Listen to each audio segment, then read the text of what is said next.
Welcome back, guys, to Wrong Turn Horror. In tonight's episode, we'll dive into 10 real winter camping horror stories that ended in terror. These are chilling tales of frozen nights, lonely roads, and winter's secrets that never thaw. Asterisk, before we begin, make sure to subscribe the channel and hit that bell icon so you never miss a new horror story. Also, let us know from where you are watching and what time it is there, so grab a blanket, turn off the lights, and let the snow tell its story. Snow remembers everything. That's what Daniel Harker kept thinking as he trudged through the Wyoming backcountry, each step sinking into untouched powder that gleamed silver beneath the dying afternoon sun. He liked that idea: snow as a diary, snow as memory. Out here, 7 miles off any trail, with frost glittering on the black pines and frozen breath hanging in the air like ghosts, Daniel felt like the world had gone quiet enough for him to hear his own heartbeat. A wildlife photographer by trade, and a loner by nature, he made this winter pilgrimage every year to escape the noise of cities and people. But this time, he'd chosen a place no ranger recommended, a region the locals didn't speak about unless a bottle was half empty. Black Elk Ridge, a place they called the Wintering Grounds, a place they warned him not to camp in, not because of animals or weather, but because things walked differently in those woods, whatever that meant. Daniel had laughed it off. Superstitions made good stories, nothing more. By late afternoon, he had pitched his tent near a frozen creek, its surface perfectly smooth, reflecting the forest like a cracked mirror. Pines crowded close around the campsite, their needles dusted with white, their trunks creaking softly in the cold. The temperature fell sharply the moment the sun dipped behind the ridge. The sky turned a deep blue that felt too dark for its own good. -22 degrees Celsius, the kind of cold that bit through gloves and made your bones ache. Daniel crawled into his tent, zipped himself inside his sleeping bag, and listened to the subtle groans of ice shifting beneath the earth. He almost drifted off until he heard the first sound, a crunch, snow under weight. His eyes opened immediately. Crunch, crunch, slow, deliberate. Daniel held still, breath frosting the inside of the tent. At first he told himself it had to be a deer, or maybe an elk nosing around for leftover oats. But the rhythm was wrong. Too heavy, too controlled, too human. The footsteps circled the tent like someone slow-walking the perimeter. Daniel could feel his pulse in his throat. Who the hell would be out here? No one knew he was here. He hadn't signed any registry. The snow should have been untouched for miles. But someone or something was right outside. Then the sound changed. A drag, long and soft, slid across the tent wall behind his head, like fingers tracing his outline through the thin nylon. Daniel recoiled instinctively, scooting backward until his shoulder hit the opposite side of the tent. The dragging continued, slow and patient, moving from one side to another, as if feeling the tent, feeling him. He reached for the knife he kept by his sleeping bag, fingers trembling as they closed around the frozen handle. The dragging stopped. Silence pressed in from all sides. He whispered, "Who's there?" and immediately wished he hadn't. No answer came, only the distant moan of wind through the trees. Then, crunch. Footsteps again, but this time they moved away, fading until they were swallowed by the forest. Daniel didn't sleep at all. When dawn finally bled weakly into the sky, he stepped outside, boots crunching in the brittle snow. The morning light revealed what he hadn't wanted to see. Footprints. Human footprints. Dozens of them, circling the tent, looping around trees, crossing one another like a ritual pattern. But the most disturbing part wasn't the number, it was the shape. They were elongated. Wrong, too long for a normal human foot, with a stride that suggested someone taller than any man Daniel had ever seen. And strangest of all, there were no tracks leading into the campsite. None leading out, just loops, as if the thing or person had appeared inside the circle and vanished the same way. Daniel felt the air turn heavier in his lungs. But daylight gave him false courage. He convinced himself it had to be a trick of snow melt or distortion from wind. Still, he kept glancing at the trees while collecting firewood. The forest felt alive, like it was holding its breath. All day he sensed movement in the periphery, shadows sliding between trunks, flickers of shape where nothing should have been.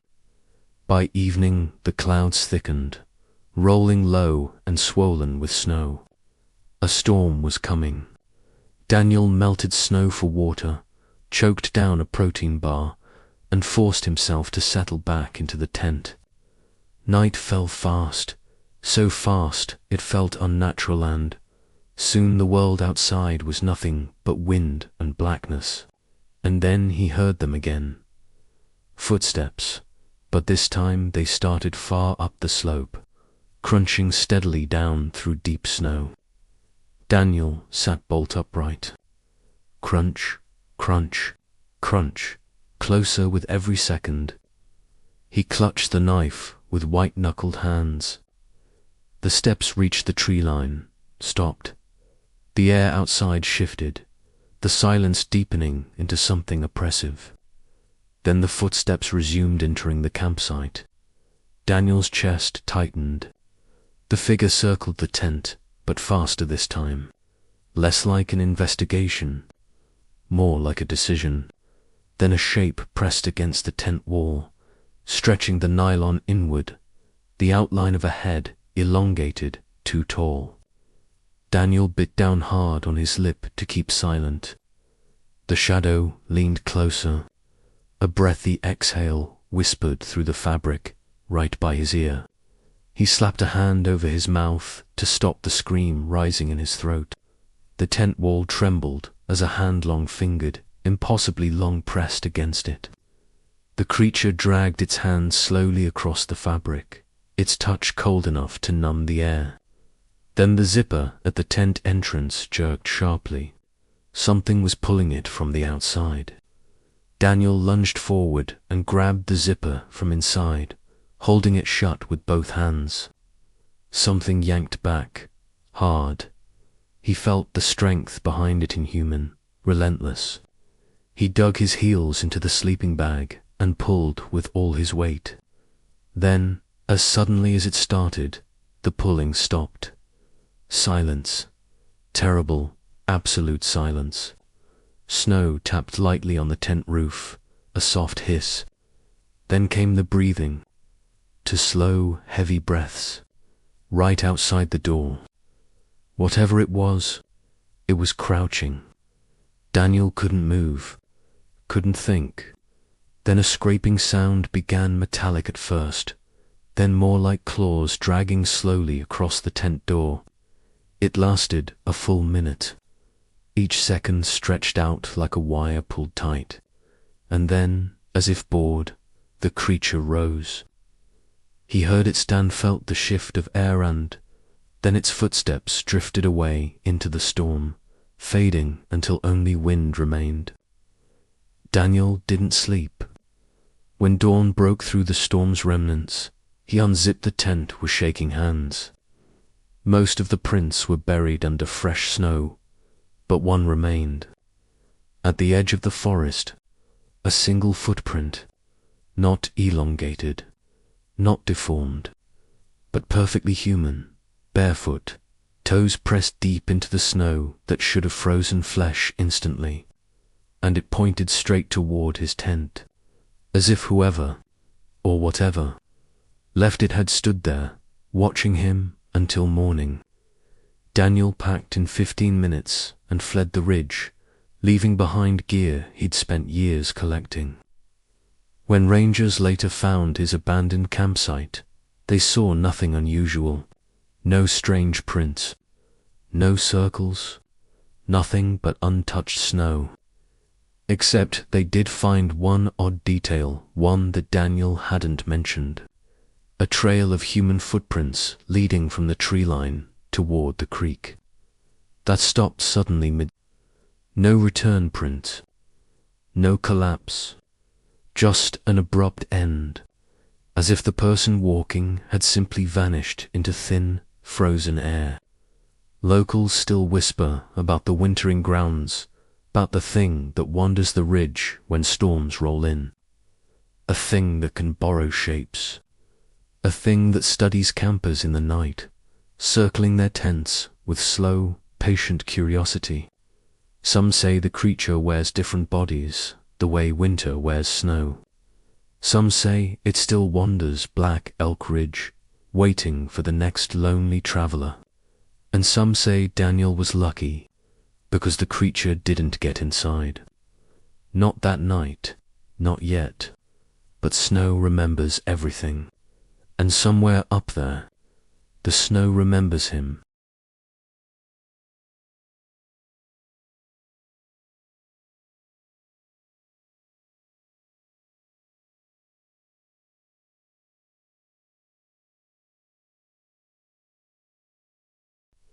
People still whisper about what happened to 17-year-old Mason Carter on Black Hollow Ridge, though his family doesn't like to hear the story anymore.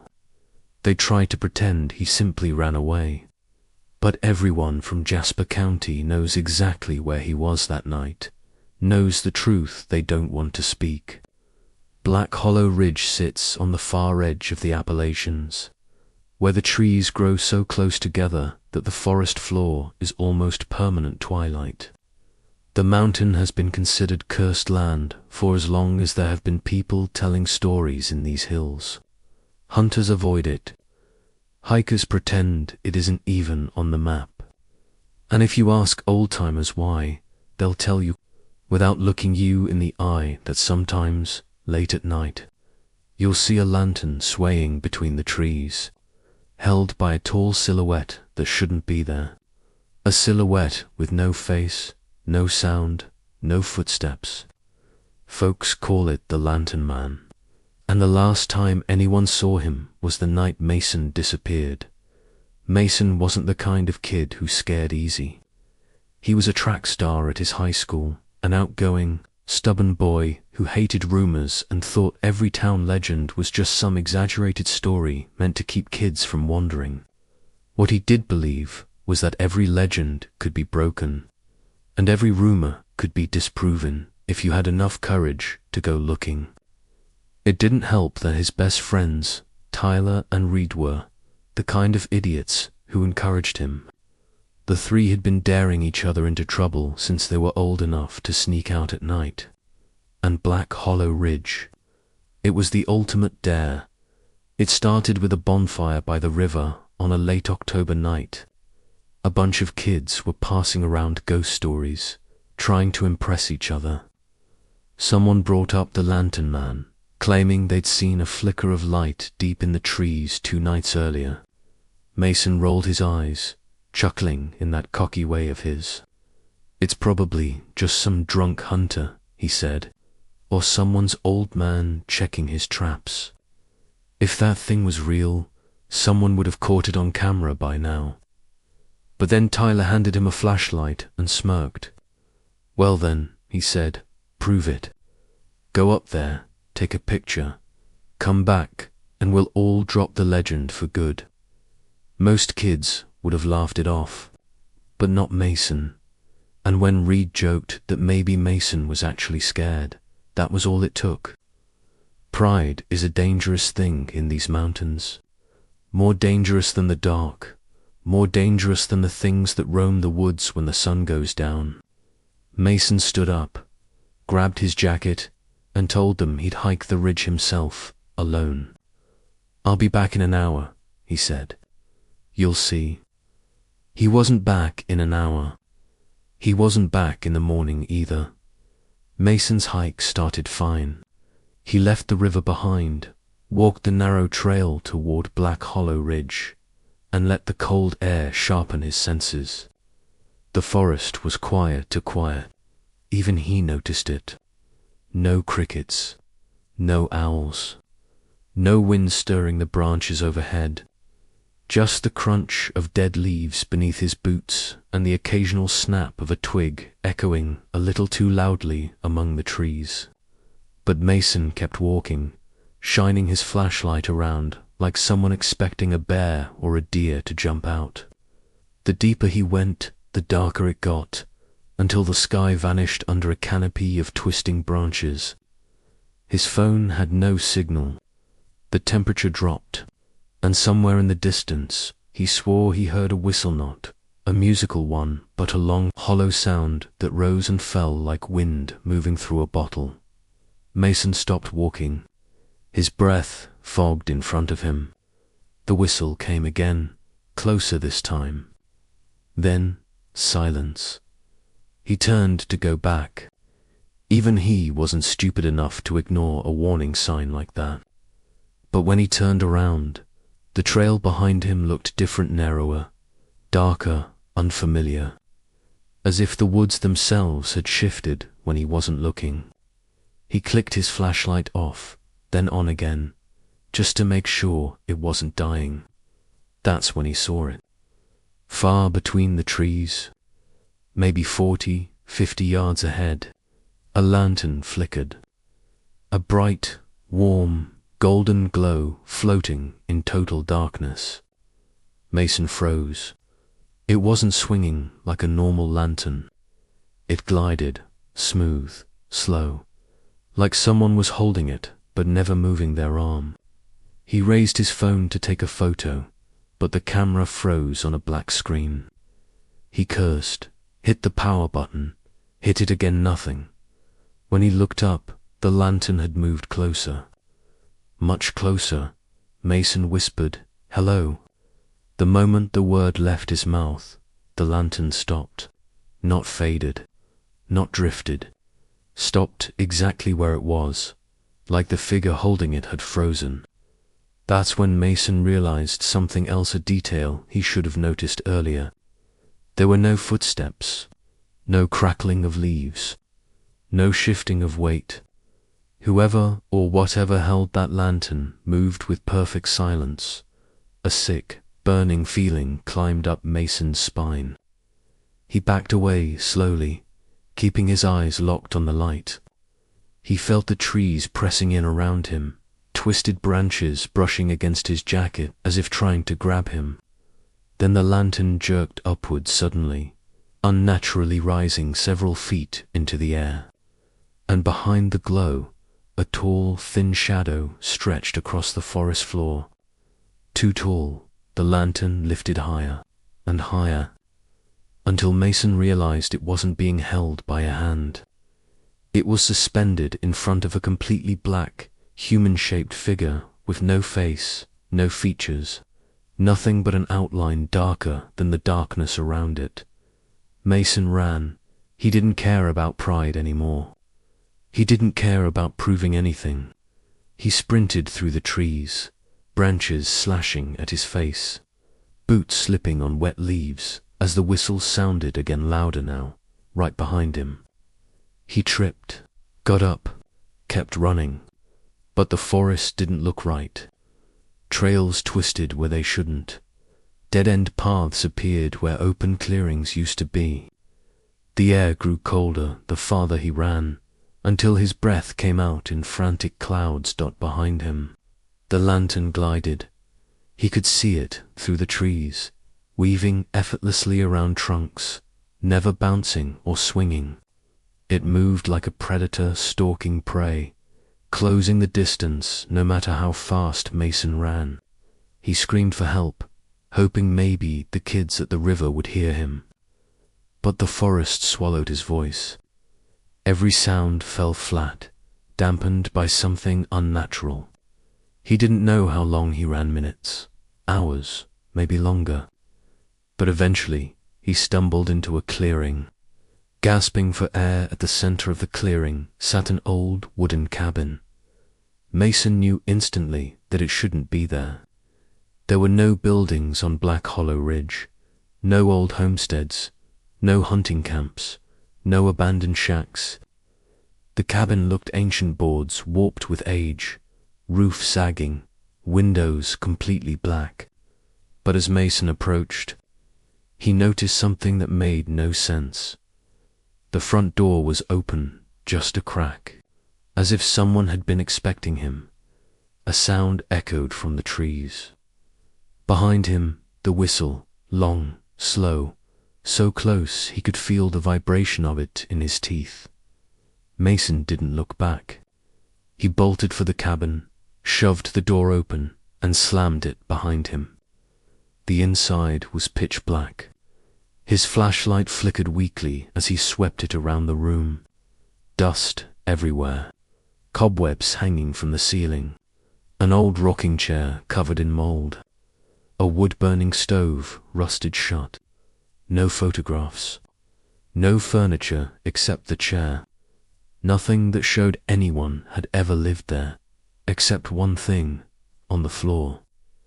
Carved deep into the wood was a circle made of symbols, strange looping shapes that looked nothing like English, or any language Mason knew. His flashlight flickered again, then died outside.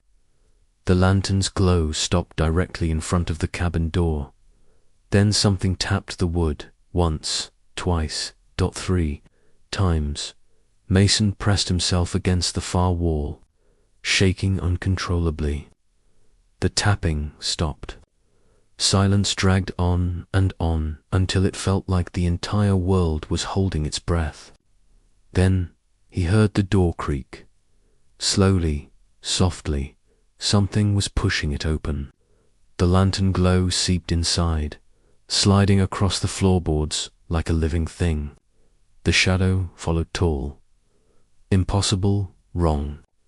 Mason closed his eyes, whimpering through clenched teeth, as the shadow stretched toward him, and then nothing. The next morning, Tyler and Reed finally went looking for him. They didn't find Mason. They didn't find the cabin either. Only a clearing full of dead leaves and claw-like roots tangled in the soil, as if something had been sitting there for years. No footprints. No signs of a struggle. Nothing except Mason's broken phone lying in the dirt, screen cracked, battery drained completely. But the strangest part, on the back of the phone, scratched deep into the plastic, were the same looping symbols Mason had seen carved into the cabin floor. To this day, people say the Lantern Man took him. That Mason didn't just vanish. He was claimed by whatever watches the ridge, whatever hunts those who wander too far into the dark. And some nights, if you stand near the river where Mason made his last dare, you can see a faint lantern flicker deep among the trees, moving slowly, patiently, as if waiting for someone new to follow it.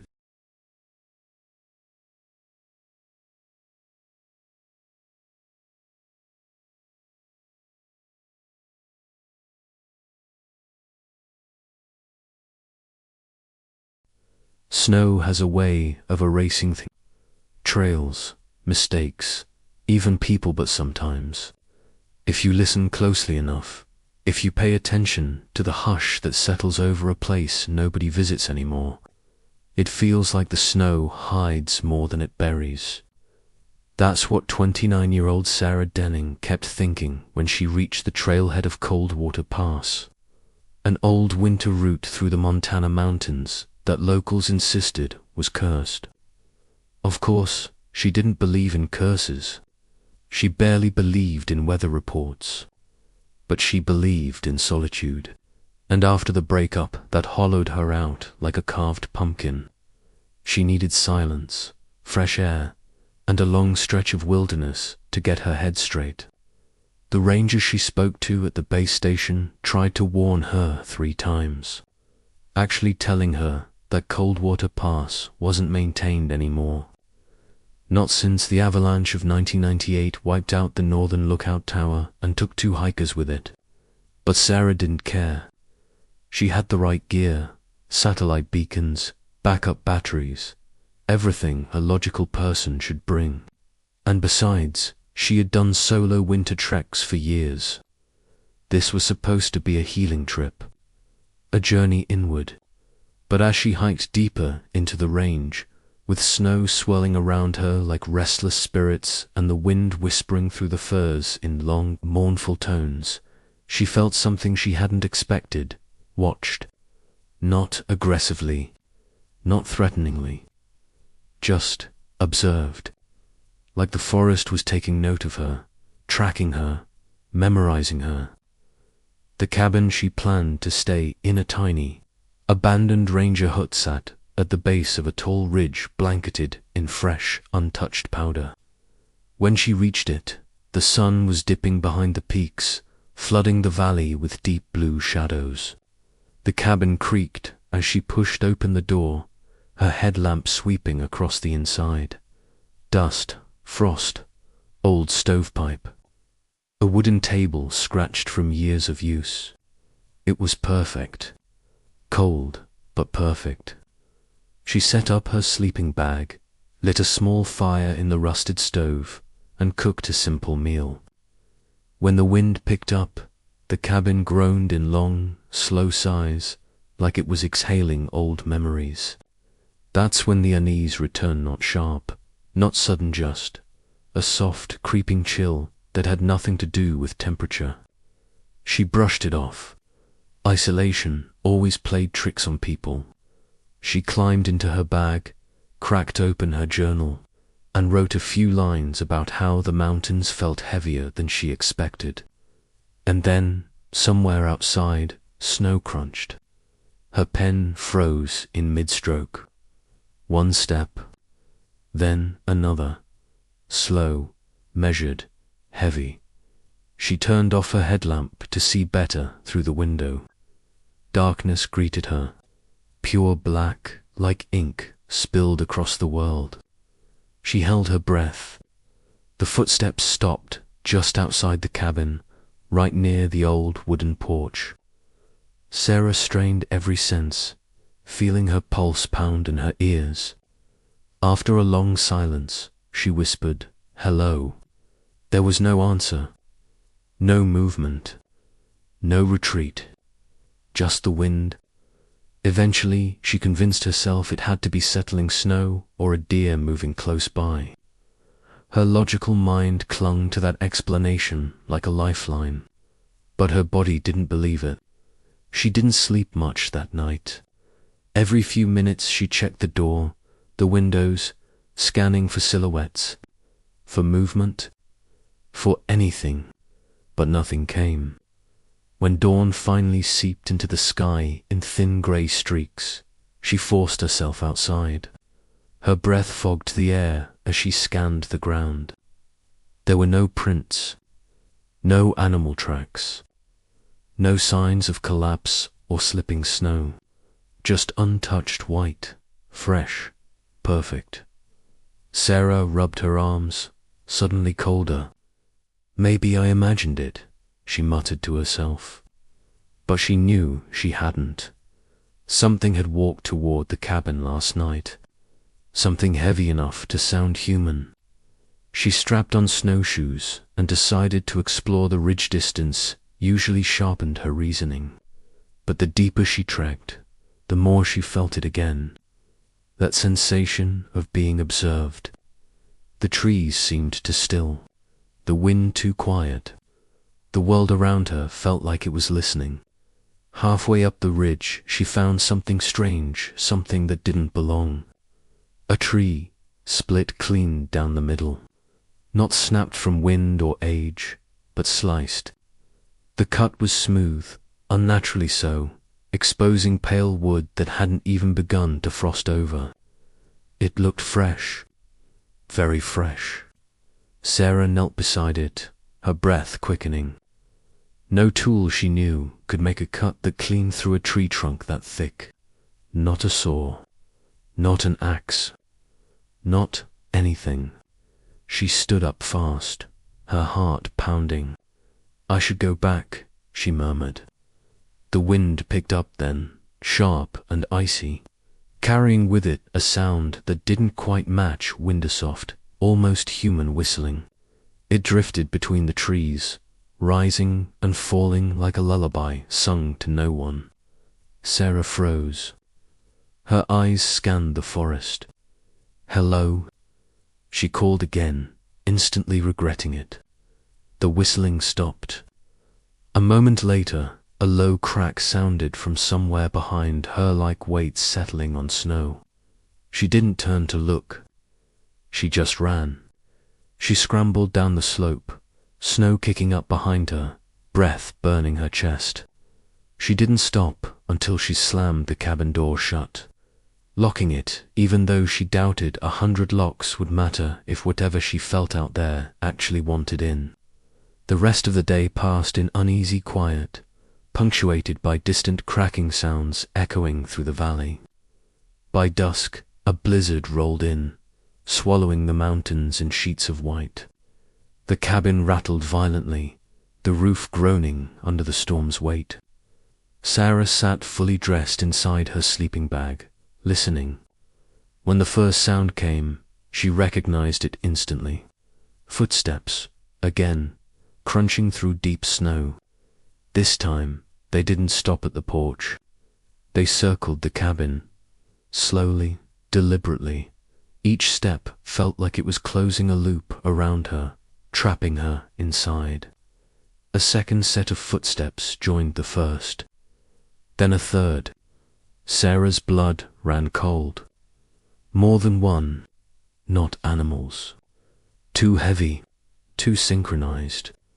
Whatever was out there, it was moving with intention. The footsteps stopped. Silence stretched for full minutes. And then the knocking began. Soft, knuckle-like. At the back wall. Then the side. Then the door. Knock, knock, knock. Slow, rhythmic knocks that didn't demand entry. Just presence. Sarah held her breath until spots danced in her vision. She whispered, "Please. Go away." The knocking stopped. But something pressed against the far window, a faint shadow, tall and oddly narrow, passing from one side to the other. Then another shadow followed, and another. They moved in slow, gliding motions, like figures drifting through water. Sarah curled into herself, staring at the door, waiting for it to burst inward. Hours passed. The shadows stayed, watching, waiting. Only when the blizzard softened did they fade into the storm. By morning, everything was still. Everything except Sarah's shaking hands. She forced herself outside again, needing proof that she wasn't losing her mind. But the snow around the cabin told a story she didn't want to read. Tracks, dozens of them. Maybe more.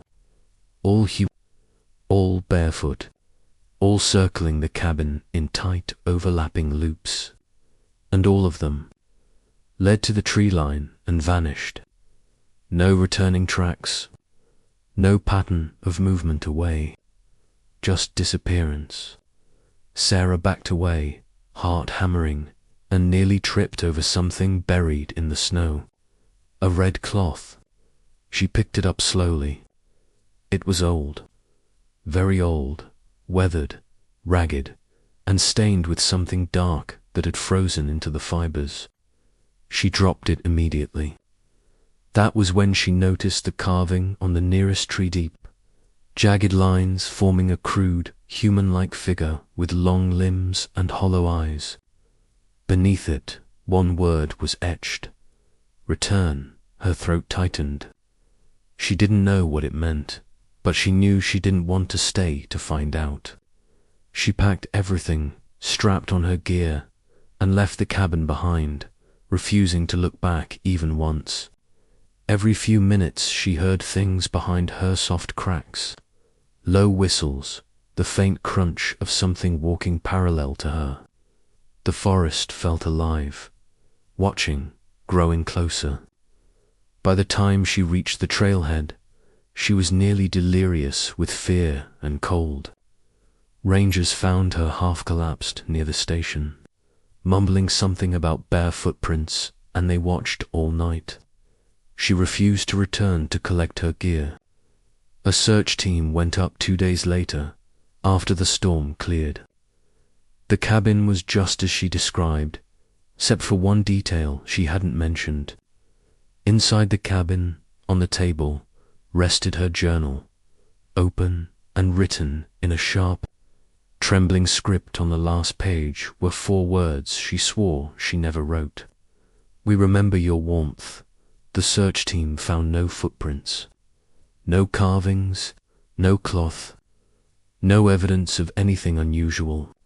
But the ranger who originally warned Sarah about cold water Pass said one thing that always stuck with her: the mountain doesn't kill people, it keeps them. Pieces of them, at least. To this day, Sarah refuses to camp in winter. She moved as far from Montana as she could. But sometimes, late at night, when the temperature drops fast and frost creeps along her windows, she swears she hears it again, that soft, rising whistle drifting through the cold. The same one from the ridge, the same one from the trees, almost like something calling her back, back to the snow, back to the mountains, back to the place that remembers her and waits.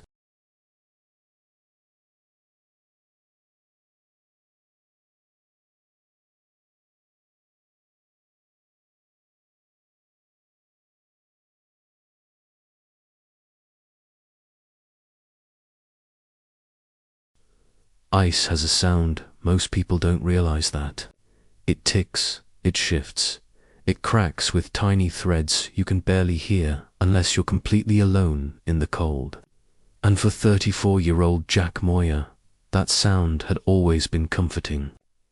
He grew up ice fishing with his father on frozen lakes across northern Minnesota, waking before dawn to walk through creaking darkness toward a small heater-lit shanty in the middle of a frozen world.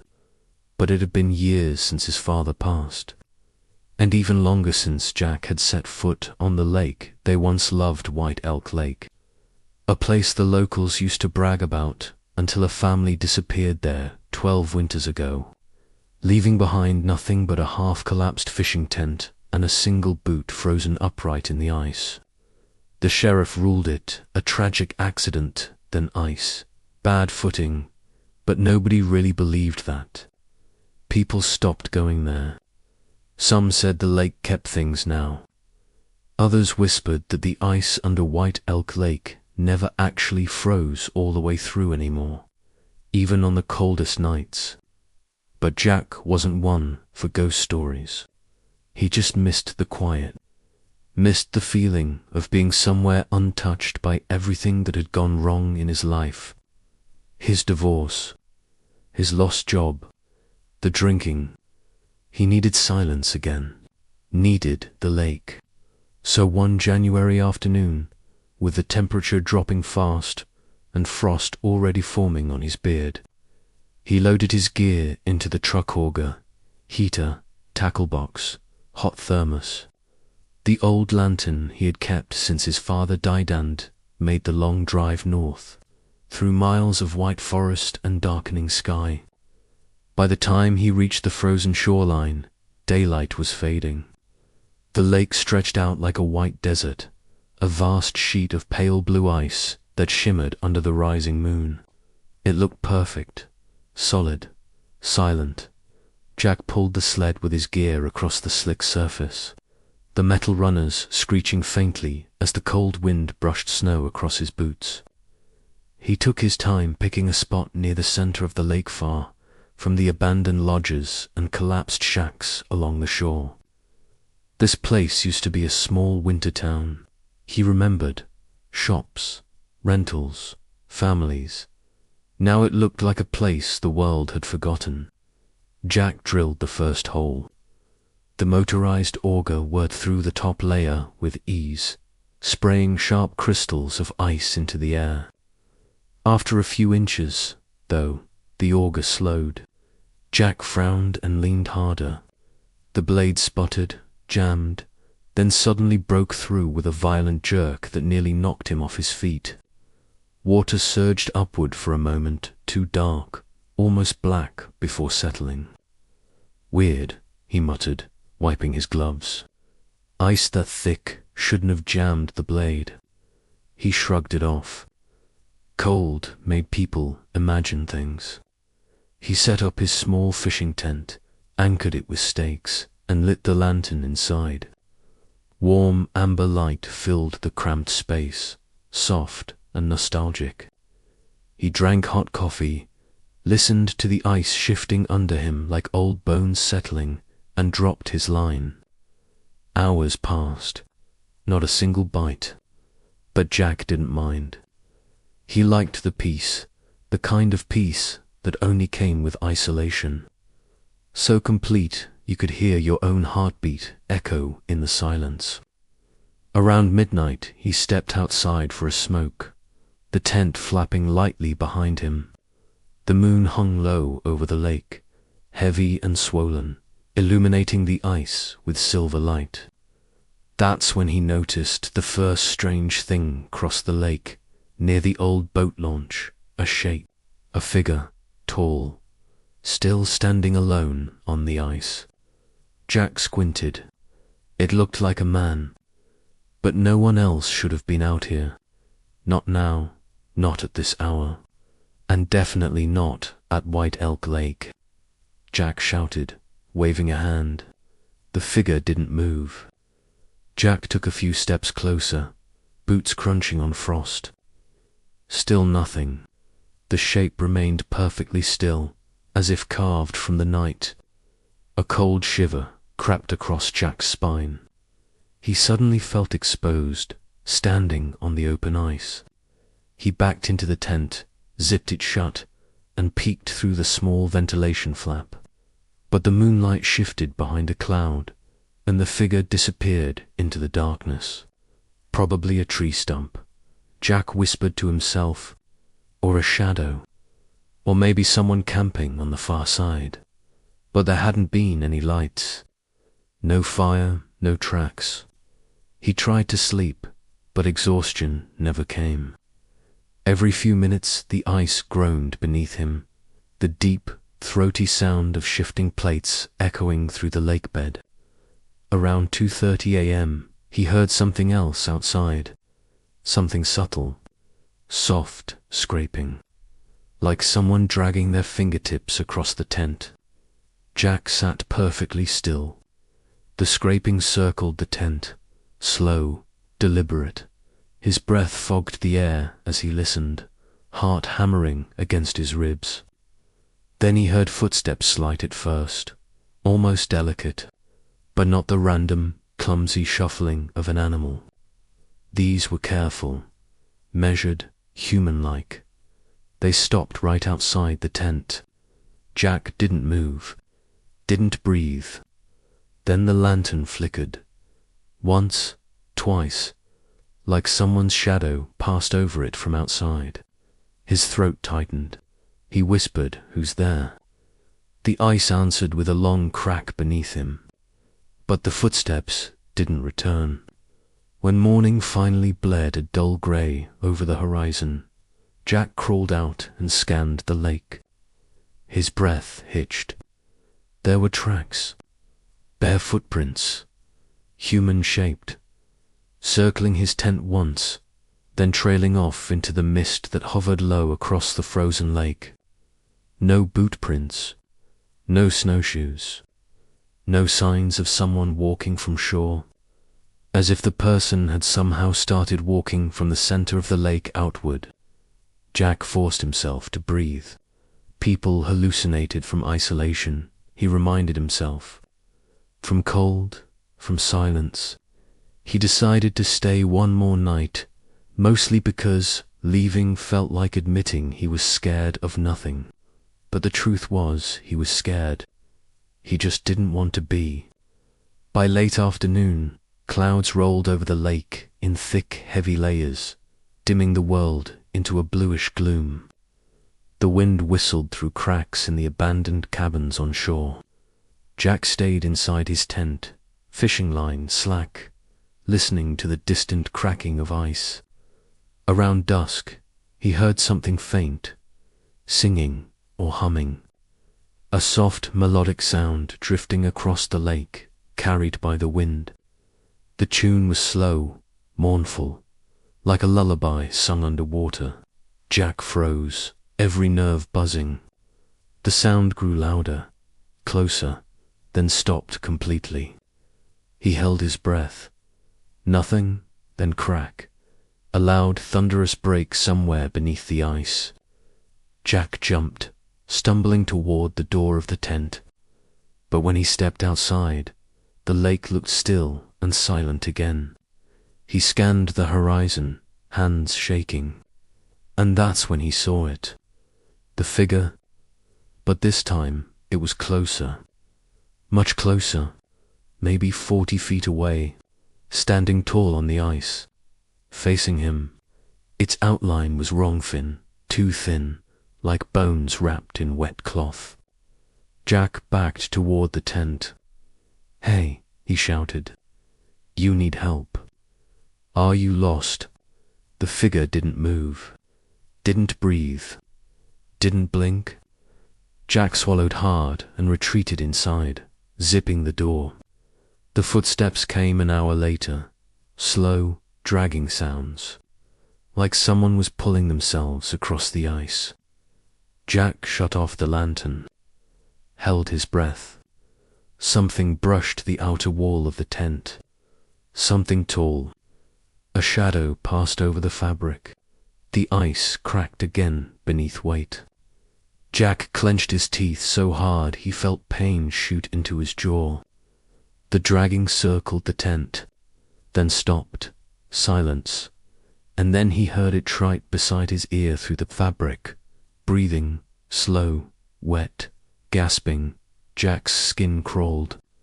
The thing outside exhaled again, as though smelling him through the canvas.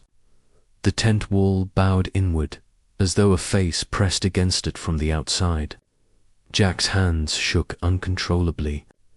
He grabbed the auger blade beside him and gripped it like a weapon. The breathing stopped. A long, tense pause. Then the figure moved away, each step making the ice creak beneath its weight. For hours Jack didn't move. When dawn finally arrived, he stepped outside carefully, terrified of what he would see. But the lake was empty again. No figure, no sounds. Only the footprints remained leading right up to the tent, and stopping where the figure must have stood for hours. But this time, something else marked the ice. Letters scratched into the frozen surface in jagged lines.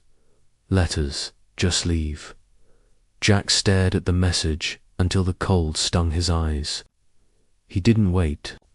He packed frantically, barely able to feel his fingers, and pulled his sled toward shore. Halfway there, the ice groaned beneath him deep and long. Jack froze. No. No, no, no, crack. A jagged line split open across the lake, racing toward him like lightning beneath the surface. Jack ran, pulled, stumbled, gasping as the fissure widened. Behind him, he heard something else, footsteps. Heavy ones, fast ones. Something chasing him across the ice. He didn't look back. Couldn't. The shoreline drew closer. 10 feet, 5. The footsteps grew louder, wet, slapping. Wrong. Jack lunged for solid ground just as the ice behind him collapsed with a roar, swallowing his tent and sled into black water. Something else fell in, too. He heard the splash. Something heavy. Something that didn't scream. Jack didn't stop running until he reached his truck, peeling out onto the forest road with shaking hands. Rangers investigated 3 days later when Jack reported the collapse. They found the hole in the ice, but also found something they couldn't explain. Near the broken edges of the ice were fingerprints, long, stretched deep into the frost, as though something clawed its way out before the lake sealed shut again in the cold. They also found something else. Jack's father's old lantern, standing upright, lit, the flame flickering inside, warm and steady despite being submerged in water for days. Jack never went back to White Elk Lake. The old locals still warned travelers to stay away in winter.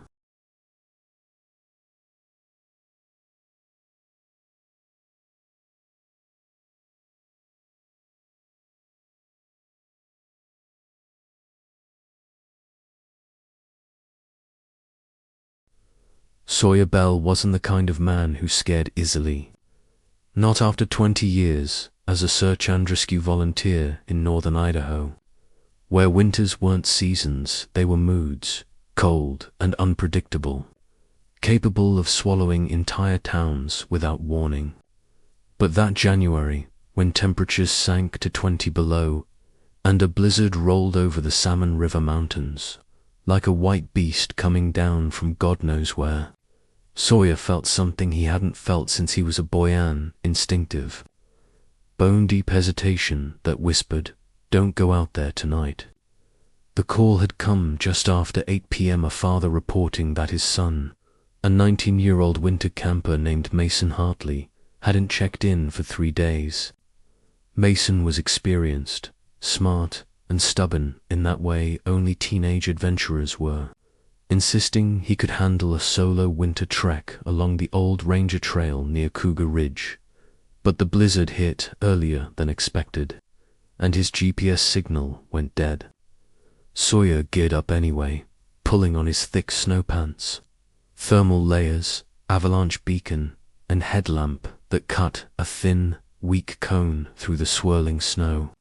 The moment he stepped outside, the wind hit him like a wall sharp, howling, carrying with it something almost like a voice. Not words, just tone. A low, stretched-out groan moving through the trees. He tightened his pack straps and started up the ridge, crunching through fresh drifts, every sound muffled by the storm except the rhythm of his own breath. In, out, in, out. About an hour in, he found the first sign of Mason boot prints, perfectly aligned, steady, leading deeper into the old logging road like the boy had walked with confidence, even as the weather turned violent. But there was something else too. Another set of tracks, not boots. Bare feet, small, like a child's. Sawyer froze. No one would walk barefoot at this altitude, not in this cold, not unless they had a death wish or no longer felt the cold at all. He shined his headlamp along the tracks, but each gust of wind filled them in more. He kept moving, following the twin trails until he reached the tree line where the darkness felt thicker somehow, as if the forest itself was holding its breath. A metallic creak echoed from somewhere ahead. Something swinging in the wind, maybe a broken sign, maybe a loose piece of old equipment. Sawyer pressed forward, calling Mason's name, but his voice vanished into the storm the second it left his mouth. After another mile, he found the campsite, or what was left of it. The tent had been shredded, not cut or torn by wind, but ripped from the bottom up, as if something had crawled out of the frozen ground beneath and erupted through the canvas. Snow had blown over much of it, but Sawyer could still make out the sleeping bag half buried in ice. The cooking stove toppled, a metal cup frozen to the ground. He swept his light in slow arcs, and there, almost missed under the shadow of a leaning pine, he saw Mason's backpack, unzipped, empty. A trail of footprints Mason's led away from the campsite, but the small barefoot tracks were ahead of them, like they'd been leading him. All at once, the wind shifted and carried a high-pitched sound through the branches. Not the groaning he'd heard earlier. This was lighter, fragile, a giggle. Sawyer felt the back of his neck prickle. He swept his light again. Nothing. Just snow whipping past and the endless forest tightening around him. He followed the footprints for another half-mile before the trees abruptly opened into a clearing. In the middle was an old fire tower, or what remained of it. The base was splintered and rotten, the ladder missing several rungs. The cabin at the top leaning as if a single shiver from the wind would topple it. It hadn't been in use since the 1970s. No one should have been near it. Yet, Mason's footprints led straight to it, and the small ones were already circling its base. Sawyer felt a heaviness settle in his chest, the type of dread that didn't come from danger, but from recognition, like some part of him remembered this place, even though he'd never been here. He climbed slowly, each rung creaking under his weight, the storm thickening until even his headlamp struggled to penetrate the swirling white. Halfway up, he paused. A soft creak echoed above, followed by another giggle, higher this time, right inside the cabin. Sawyer gripped the rung hard, breath fogging. Mason. No answer. He climbed the rest of the way and pushed open the door. It groaned loudly, hinges screaming as though resisting. Inside, the old cabin was dark except for a single patch of moonlight coming through a cracked window. Snow was blowing in, scattering across the floorboards. Something was written in the frost on the glass. Saw the child. Sawyer's stomach turned. He scanned the floor, the corners, the rafters.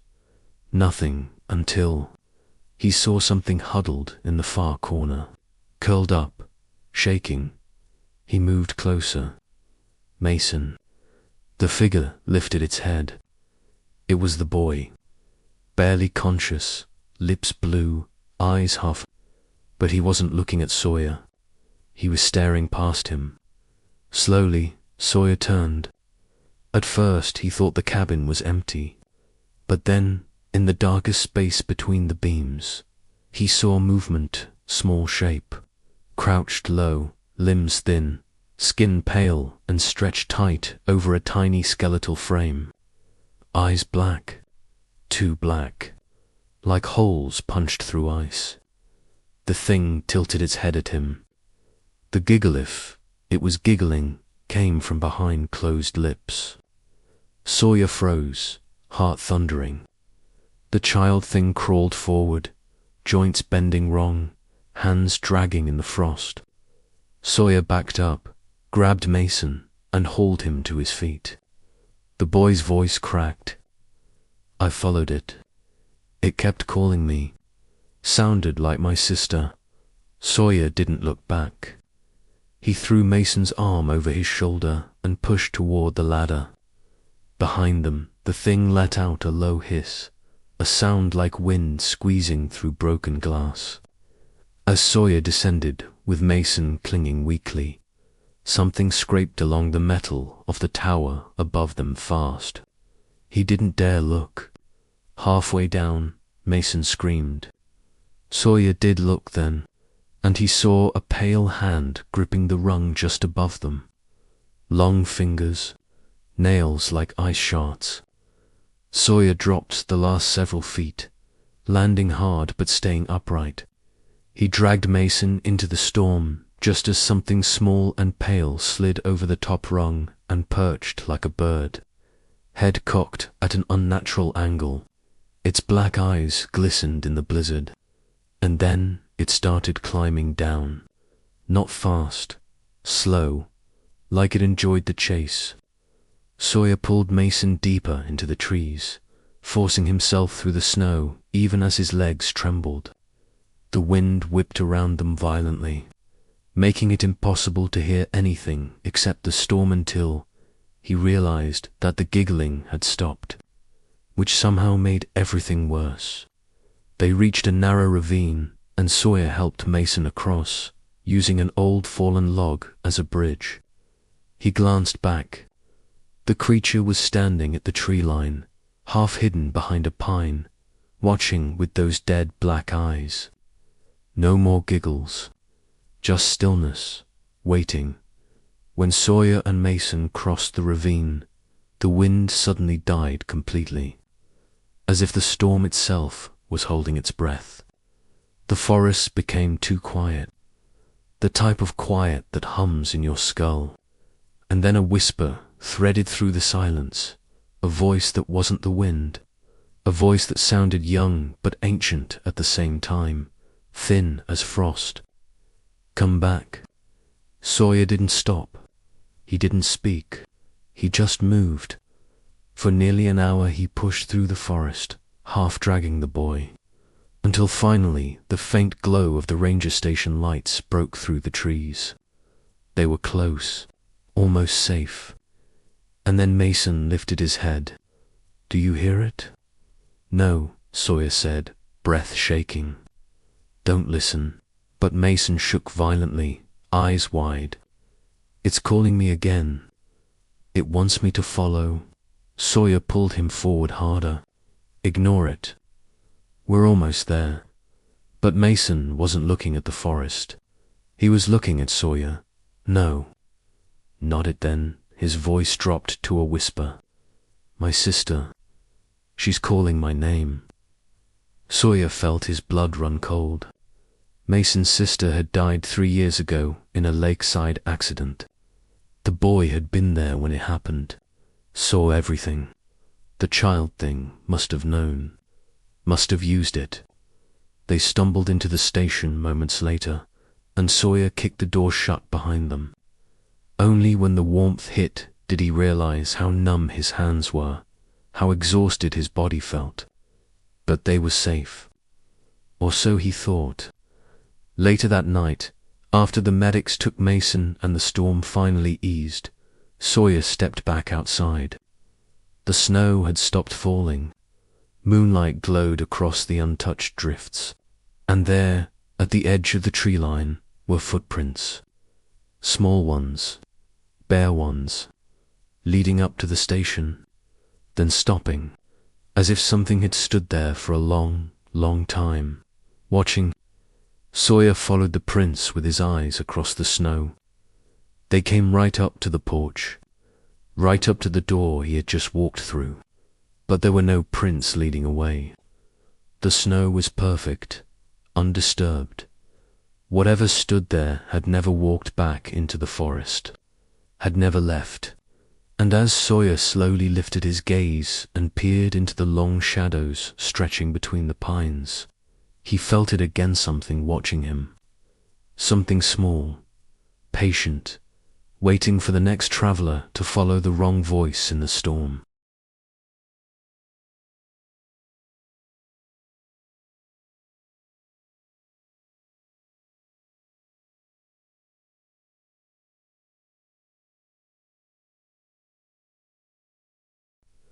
No one in the valley wanted to talk about Hollow Creek, especially in winter. The creek ran frozen most of the year, its banks lined with pine and spruce that blocked sunlight like the forest itself was conspiring to hide what lay inside. Legend had it the creek had a last cabin, one that appeared only for those foolish enough to wander too deep after the first snow. People who saw it never returned, or if they did, they came back silent, hollow-eyed, like the forest had taken pieces of them with it. It wasn't supposed to exist. Not really. But in February of 2019, 26-year-old Alina Shaw found it anyway. She was a documentary filmmaker, used to trekking into abandoned towns, derelict buildings, and forgotten roads for footage, and she thought herself immune to ghost stories. She had grown up with a father who hunted wolves in northern Appalachia, A man who'd taught her that fear was just a tool for caution, not panic, and that nature demanded respect, but not terror. She arrived at Hollow Creek under a sky so grey it seemed to press down on the pine tops, a fine snowfall coating her jacket and hair, muting sound, making the world feel softer, quieter, more dangerous. Her snow boots crunched as she pushed along the frozen trail. Camera rig strapped across her chest, tripod bouncing slightly with each step. The wind was nearly non-existent, but a deep, unshakable silence pressed against her ears. It wasn't that she couldn't hear it, was that the forest seemed to swallow every sound, even her own movements, as if it were testing her, drawing her farther in. By mid-afternoon she reached the bend in the creek where the old logging road had faded into a natural trail, nearly invisible beneath snow and ice. Alina knew maps were unreliable here, that GPS often failed in the hollow, and that all the hikers she had spoken to refused to go this far. But her stubbornness carried her past caution, and as she pushed through thick branches, her camera capturing the faint shadows and icy rivulets of water beneath the snow, she saw it, a cabin, small, angular, its walls grey and weathered, smoke curling faintly from a chimney that looked as though it had been dead for decades. The door hung crookedly, a single window cracked, letting in a dim, dying light that didn't belong in the cold, grey forest. Elena's heart raced. No one should have been here. Not in February. Not in the middle of Hollow Creek. But curiosity pushed her forward. Her boots crunched the snow underfoot, a sound she hoped would alert anyone inside that she meant no harm, though she secretly hoped no one was there at all. She stepped inside, and the air smelled of wet pine, soot, and something faintly metallic. The walls were bare except for a shelf stacked with old, rotting books and a fireplace blackened with ash. There was a table, cracked and warped, with a single candle standing upright, frozen in a small puddle of wax that had hardened over years. She set her camera down and began filming, narrating softly, noting the absence of footprints outside, the faint echo of dripping water through the ceiling, the creak of the wooden floorboards that groaned under her weight. Then she heard it, a whisper, faint, deliberate, coming from the corner of the room she had not yet inspected. She froze. "Hello," she called. Nothing. Only the snow muffling the world outside, and then a slow, dragging sound from the corner. Her breath caught. Alina turned, the beam of her flashlight slicing through the darkness, revealing nothing at first. And then she saw it, scratches. On the wall, jagged, deep, as though someone or something had clawed them there over years, hundreds of marks etched into the old wood, shapes, faces, symbols she didn't recognize. Her stomach twisted. The hair on the back of her neck bristled. She told herself it was old, that she had stumbled onto evidence left by a hermit long dead. But then the sound came again, closer, behind the table. Slow, deliberate breathing, not human. Something unnatural, elongated, dragging along the floor. Alina backed up, tripping over the tripod, the camera clattering to the floor. The lens reflected the candlelight in strange, warped angles, and she realized the shadows in the corners were moving. Not flickering, moving, stalking her. Panic began to seep into her chest, but she forced herself to breathe, to think. Step by step, she edged toward the door. And that's when she saw it. Footprints. Not outside. Not from her. Inside the cabin, small, almost childlike, pale prints that hadn't melted in the cold. They led from the shadows in the far corner, across the floor, and stopped right at her feet. She couldn't move, couldn't think, only stare as the temperature in the cabin dropped, frost creeping along the floorboards toward her toes. A sound, sharp and sudden, ripped through the room, a low, guttural hum rising from the corner. It was alive. Watching, she realized she could see the shadows beginning to separate, forming figures, small but wrong, limbs too long, heads tilted at impossible angles. Their eyes dark, empty, reflecting nothing, followed her. Alina screamed, backing against the wall, the candle sputtering in a gust of air that seemed to come from nowhere. The figures advanced, slow and deliberate, their movements gliding across the floorboards without a sound. Her mind raced. She fumbled with the door, yanking it open, the cold wind hitting her like a physical blow. Snow whipped into the cabin, swirling around the moving shadows. They hesitated, but only for a moment. Then they surged, almost floating, and Alina bolted, camera swinging wildly, recording the terror. Outside, the forest seemed alive. Trees bent, snow shifted, and the air hummed with a sound she couldn't place, high-pitched, melodic, like children laughing underwater. She ran down the trail, snow reaching her knees, gasping, heart hammering, boots slipping on ice. Behind her, the figures didn't pursue in the usual sense. They glided, stayed in shadows, disappearing and reappearing with the trees, always close enough to feel their presence. She didn't look back. She didn't dare. For hours she ran, until the hollow began to open into the main trail and the distant lights of the nearest ranger station glimmered faintly through the snowstorm. She collapsed there, shivering violently, repeating over and over, "It's gone. It's gone," but she knew better. When the search party arrived the next morning to check Hollow Creek, the cabin was gone, vanished, no snow disturbed, no footprints outside, only her camera, left abandoned at the edge of the trail, still recording.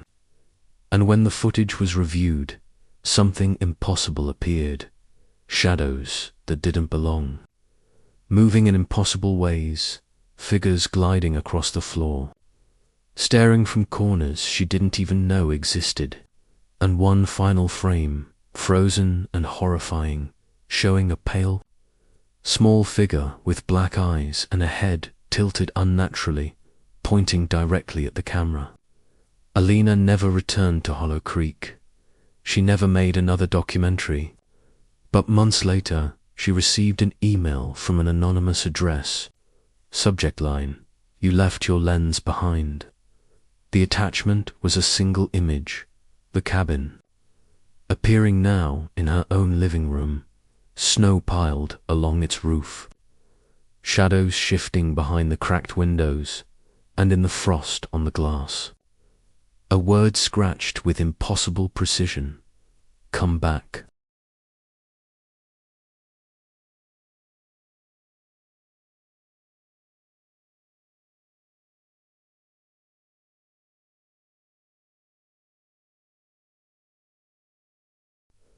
Black Pine Ridge had always been a place people in the county avoided in winter, not because of wolves or avalanches, but because of the stories, whispered in hushed tones around fireplaces and barroom tables, stories about travelers who vanished in the snow, leaving only footprints that led in circles and signs of struggle that never explained a thing. In February of 2020, 28-year-old Marcus Harlow, a wilderness survival instructor with a reputation for taking his students into dangerous conditions to teach real-world resilience, decided to test himself on Black Pine Ridge, alone. He had scouted the area before, memorized the logging roads and abandoned cabins, checked topographic maps and satellite images, but nothing prepared him for the storm that rolled in the night he arrived. Snow came fast, thick, and relentless, reducing visibility to almost zero within an hour, turning familiar paths into a white expanse with no horizon. Marcus hiked into the heart of the ridge, each footfall muffled by the heavy snow, wind biting through his layers, his breath steaming in ragged clouds. The trees bent under the weight of frost, their branches creaking like old bones in the night, and the silence was absolute except for the occasional whistle of wind through the pines. Marcus set up a small tent on a flat stretch near a frozen creek, anchoring it firmly, lighting a single lantern inside that cast long, quivering shadows. He checked his gear, made notes for his survival log, and settled in for the night, confident in his experience. But as the hours passed, an uneasy sensation crept up his spine, something that made the hair on his arms rise and a pressure behind his eyes like being watched. Outside the tent, the snow shifted, not from wind, from weight. Something heavy moved just beyond the soft glow of the lantern, footsteps crunching faintly in rhythm with his own heartbeat. He paused, listening, voice tight. "Hello? Is someone there?" Nothing, only silence.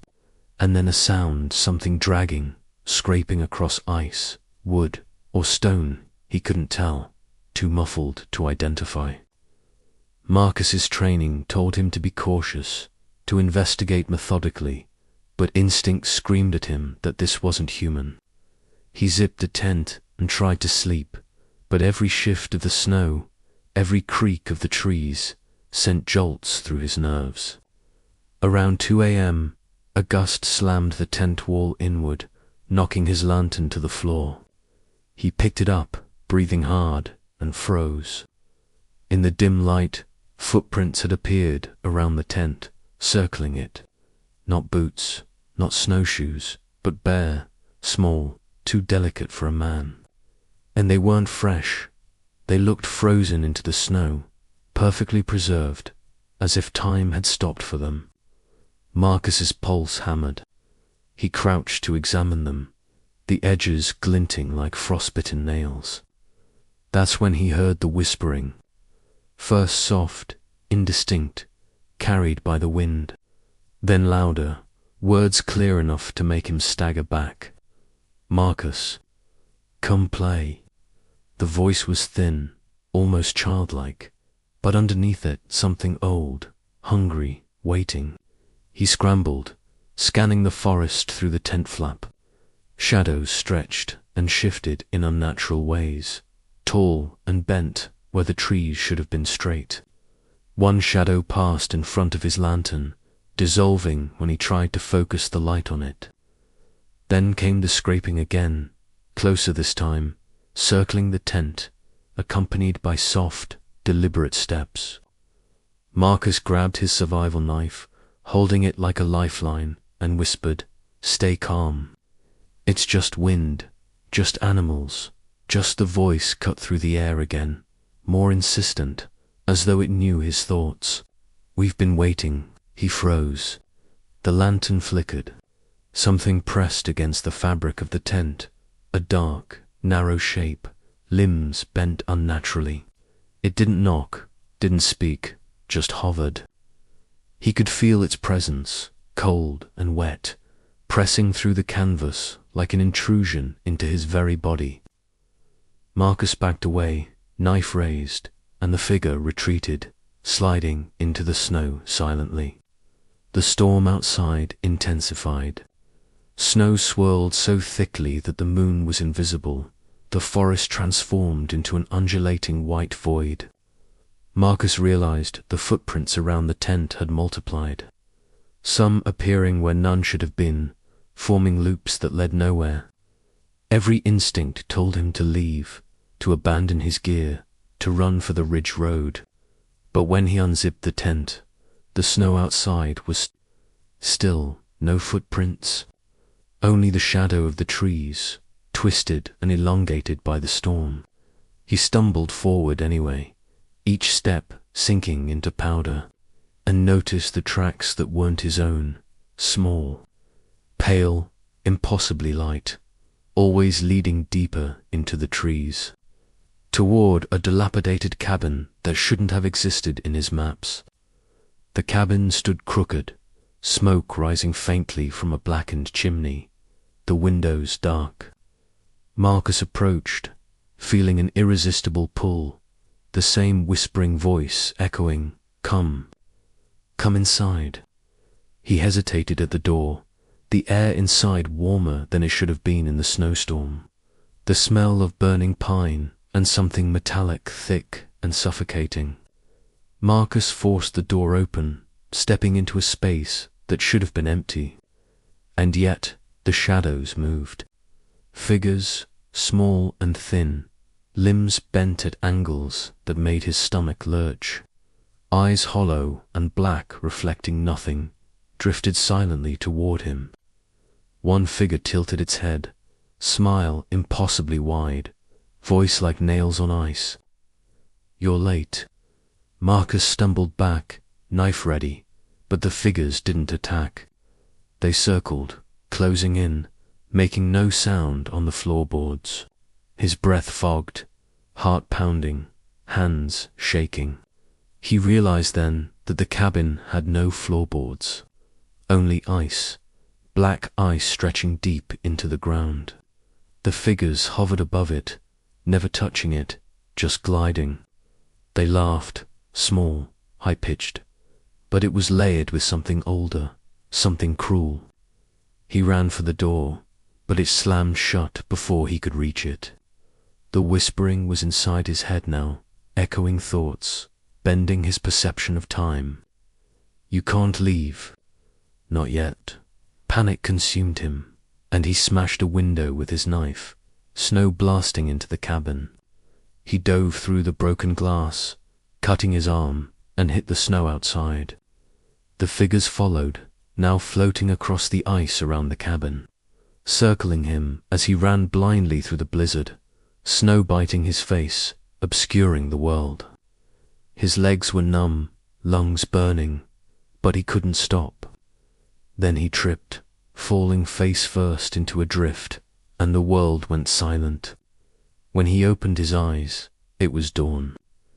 The storm had passed, leaving a crystalline frost over the ridge, everything sparkling and calm. The cabin was gone.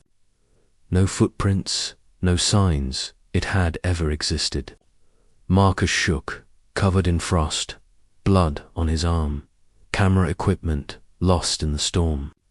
He scrambled down the ridge road to the nearest ranger station, recounting his story in breathless, disbelieving fragments. The rangers searched the ridge with him later that day. No cabin, no footprints, only the ice of the frozen creek, untouched except for his own trail. He tried to rationalize it. Hypothermia, exhaustion, hallucination. But the memory of those figures, their hollow eyes, impossibly long limbs, the whispering voice in his head refused explanation. Weeks later, Marcus found a small note slipped under his apartment door.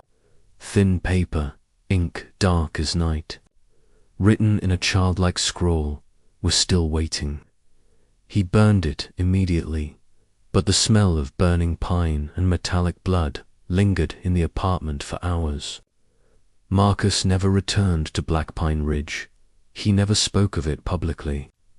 But when he teaches survival courses now, late at night in the classroom, he notices students asking questions about the ridge, about lost hikers. Sometimes, when the wind howls outside, he hears it, the high, thin whisper, the small footsteps in snow, the laughter carried in the cold, and he knows they are still out there, waiting on the ice and frost, patient and hungry, ready for the next person foolish enough to wander into the blizzard on Black Pine Ridge.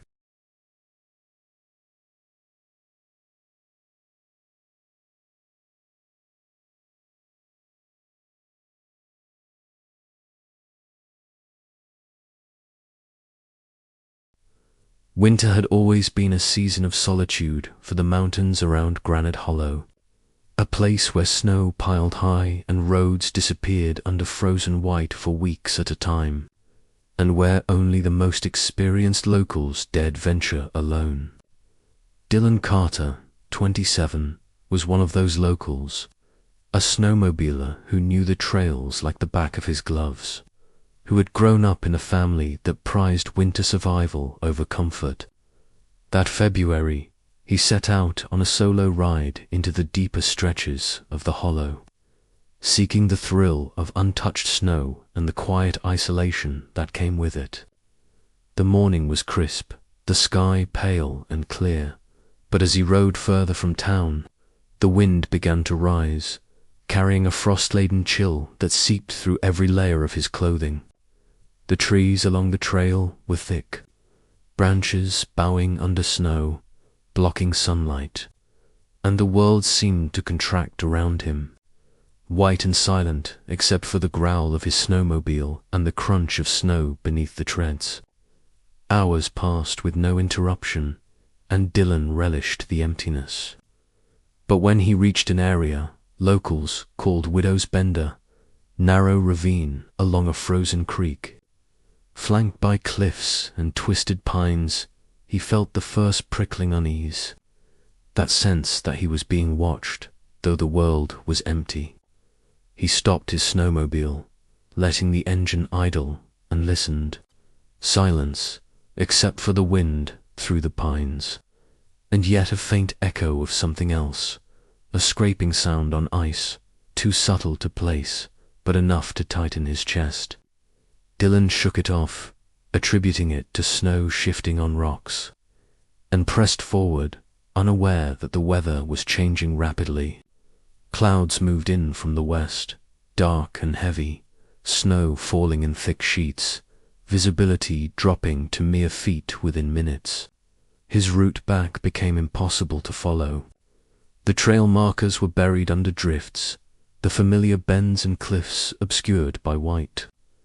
Dylan tried to stay calm, following what he thought was the path home, but the Hollow has a way of twisting, of making familiar roads alien, and soon he realized he was lost. Panic rose in his chest. He stopped the snowmobile and tried to take stock. That's when he saw them. Footprints. Human footprints. Fresh in the new snow. Small, uneven, leading away from the trail toward the edge of a cliff that dropped into the frozen creek below. Dylan frowned. No one should have been out here in this storm. No one. He called out, his voice swallowed by wind and falling snow. Nothing. The footprints continued, some appearing to circle back toward the trail, as if teasing him, mocking him for following. He tried to ignore them, focused on his GPS, which flickered and failed, blank and useless against the storm. That's when he heard a voice, faint, almost imperceptible, carried by the wind. It was melodic, high-pitched, a whisper of a name, Dylan. Dylan, he froze. The snowmobile's engine ticked softly as he turned slowly, scanning the trees. Nothing. Only the endless white and the twisted silhouettes of pines, bent with ice and snow. The voice came again, closer, and now multiple whispers joined, faint harmonics in the blizzard. His heart pounded. He tried to rev the snowmobile and flee, but the machine sputtered, choked by frost, and stalled. Dylan cursed, jumping off the sled, snow crunching under his boots, scanning the forest for any sign of life. And then he saw it, a shadow, too tall and thin to be human, emerging from the tree line, moving without sound, gliding over snow like ice water. Its head tilted at an unnatural angle, limbs too long, hands dragging lightly over the surface of the snow.